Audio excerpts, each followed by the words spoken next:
Hey, what's going on, guys? Jerry Sean here from Going Down the Rabbit Hole. I might call it Going Down a Rabbit Hole, but anyways, in this video, what I want to talk about is the inner world of the ENTP's TI. But really, I want to talk about the difference between TI and an ENTP compared to TI and an INTP. Because when I was first trying to understand my personality type, this was something that really threw me off, right? And I think the only way to understand, well, not the only way, there's multiple ways you can understand, but I think the thing that at least brought the most clarity for me to understand when I was dissecting this is to understand how the like not to compare contrast just TI, but to compare and contrast, for example, a INTP's TI to an ENTP's NE. And I know that sounds weird, but I think like when you can understand the motivations behind them, it becomes a lot easier to really understand.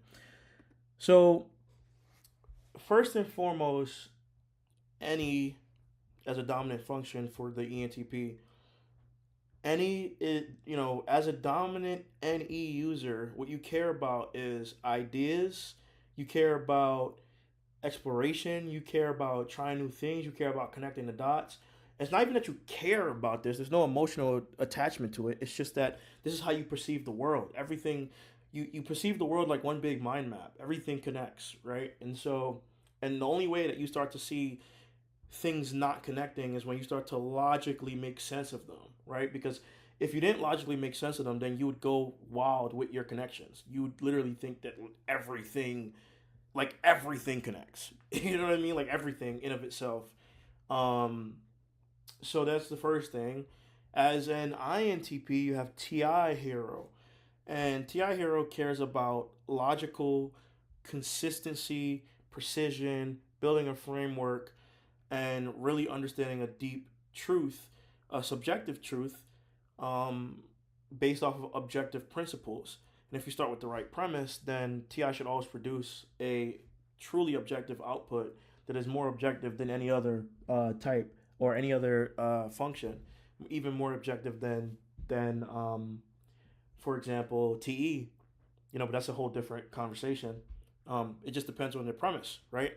But in saying that, the opposite is also true in that if you start with a premise that is faulty, then your TI will be faulty, right? You'll build a foundation, you'll build a logical framework on the wrong foundation, which this tends to happen to a lot of INTPs. So, what's the biggest difference? How do you know if you're an INTP or ENTP? And, how do you know? Because TI feels so, strong in your mind. Like when I'm walking around all the time, I'm constantly evaluating things, and it almost feels like TI is always in my mind. But that's because I at least have a theory that when your hero function is so strong, like because it's your ego, you don't even really perceive it. It just exists. So other people around you can perceive it, but it's harder for you to tell because it's just there. You know what I mean? You don't even recognize it sometimes, because it's who you perceive yourself as, right? Okay, so with the INTP, the thing about the INTP is that I want to let's break this down and compare it to like building an identity, right? So even though it's not necessarily building an identity, but I'm just going to use this as a way to emphasize these points. So an ENTP, their identity is rooted in the ideation and the ideas and the hypothetical world of what if, what could be, and so on and so forth, right? They are constantly perceiving the external world, and they are able to imagine things that one just doesn't always imagine. And then after they have perceived an idea, then they will start to logically break it down to see if it makes sense. So what this means is that the nature of an ENTP is more likely 9 times out of 10 that first and foremost, your ideas that you come up with you're always gonna think that they're original because that's the function that you lead with.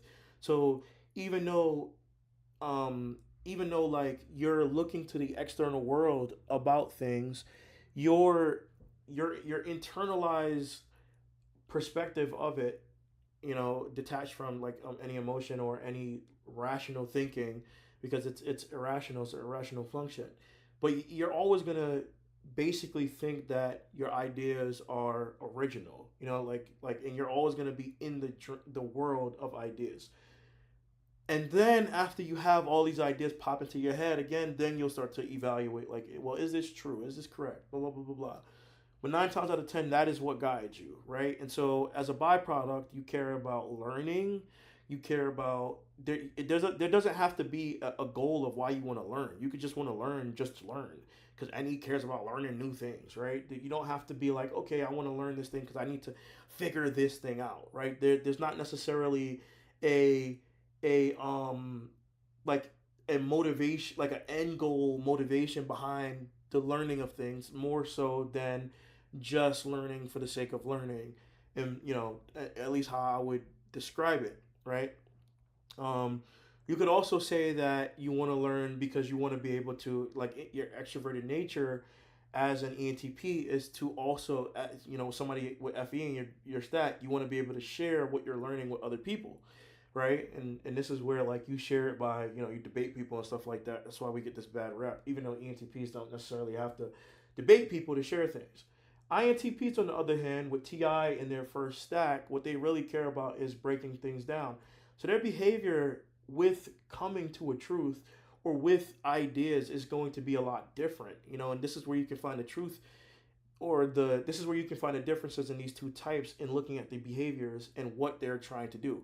So the INTP usually has some type of end goal in mind, because their goal is to break down something to make it make sense to themselves, for the sake of making it make sense, right? Like, that's what they care about. That's their hero function. This is what they derive themselves as. This is what their highest value.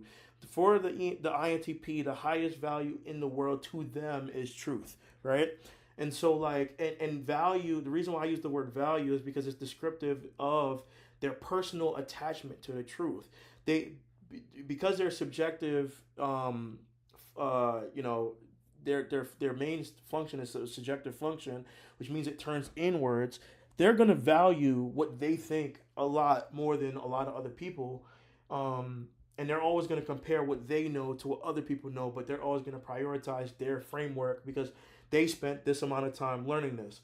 So a lot of the times, what INTP looks like is someone who's constantly breaking something down, someone who's constantly trying to get to the root of why, like constantly asking themselves why they work backwards, right? They think, they really try to, like, break everything down to its most fundamental parts to truly rebuild it from the ground up. Like, once they've evaluated all this stuff, now they start asking themselves questions with any to poke holes in their own logic.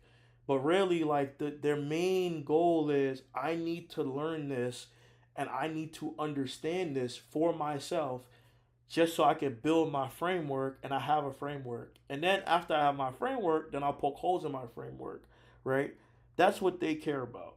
So a lot of times this can be channeled from them. Like, it's less likely if you just think about how it works, right? TI is a function. If TI is about getting to the truth, then you have to ask yourself, okay, well, then what would spark someone to want to get to the truth in the way that an INTP would want to get to the truth? And it's not necessarily like novel ideas. It's not necessarily novelty. It's more so because something didn't make sense to them. It doesn't mean that they won't get into novel stuff, right? But it's just like the likelihood of them being more as, like, into new things as, compared to like an ENTP, for example, is almost night and day, right? Because they for them, it starts from, this person said something that doesn't make sense to me, or I read something in this book that doesn't make sense to me. I'm questioning my own understanding now. Let me really break this down. Okay, what does this mean? What does this mean? What does this mean? And they basically, again, start broad and work backwards, right? Um, so they're more committed to the truth. They have more patience when it comes to getting to the truth. And the truth that they're trying to get to is their own truth, ultimately, right? Like, there's some subjective bias in their truth, and they will likely put their truth over everybody else's truth, which is why INTPs can be incredibly stubborn, even if they poke holes in their own framework. If they believe in their framework and they think that their truth is the truth, that's what they're going to stick to because that's what they value, right? That's their whole identity. TI. ENTP is a lot different. ENTPs don't inherently value the truth as much, and I know people are going to argue with me about this, like, oh, we do value the truth, but fight me. ENTPs don't value the truth as much as an INTP. ENTPs value the novelty, the exploration, the ideas, but they also want to make sure that their ideas and the things that they're learning is logically true. So even though ENTPs don't value the truth as much as an INTP, ENTPs are more likely to come to the truth more likely than an INTP, in my opinion, because they're not valuing their truth as the absolute truth over everyone's truth, right? They see it as like they figured it out, and yes, they might debate you, but when an ENTP is debating you, it's because that's how they cement their truth. They're not debating you simply just to be like I'm right. I think this is what a lot of people have wrong about ENTPs. Actually, ENTPs usually debate because we want to explore our own truths and refine our understandings. And the best way for us to do that is to speak it out loud. And it's to speak it out loud with somebody else because we enjoy being around people and we enjoy having intellectual discussions. So the ENTP's truth, because they're more detached from the truth and they don't really care about the truth as much as the INTP, they don't root their whole ego in the truth. Ego not in a negative way, but just ego in general, right? Like they more care about their ideas, right? They're more likely to come up with the actual truth because their truth is going to be more it is going to be like they have no problem if somebody says that's wrong and it makes sense to them that it's wrong. Now they might explore the idea of what this person is talking about, right? Whereas because that's the main thing they care about, the perspective, the idea, right? Versus an INTP, they care about their truth, and like if you tell them they're wrong, they might do that. They might explore it, but they're not going to explore it until they feel like they've gotten to a point where they have this huge foundation. And very seldom, honestly, will they do that in general, to be honest. So ENTPs, so INTPs and ENTPs, I mean, so that's one aspect of it, right? Of looking at TI. The other aspect, like, if you want to evaluate if you have TI from, as an ENTP or TI as an INTP, is to just look at like how do you orient yourself in the world? Like are you object focused, meaning do you get energized by the things outside of you, or do you get energized when you're in a corner doing your own little thing and breaking down this stuff, right? Like for me, I get energized when I'm thinking through something, I'm debating it because I read about it or I saw it somewhere, I came up with this idea, and now I get to spin it and flip it and do all these things and basically push myself towards the beyond the limitations of my own knowledge to form new knowledge. That's for me how it kind of works. Um, so this is the inner world of the INTP. The inner world of the INTP is getting, I'm sorry, of the ENTP. The inner world of the ENTP is getting to the truth and getting to the absolute truth by also being disassociated with the truth at the same time because we care about the truth. We don't care about our truth. We don't root our whole identity in finding the truth. People say like, yeah, that's what ENTPs do, but it's not really what ENTPs do, in my opinion.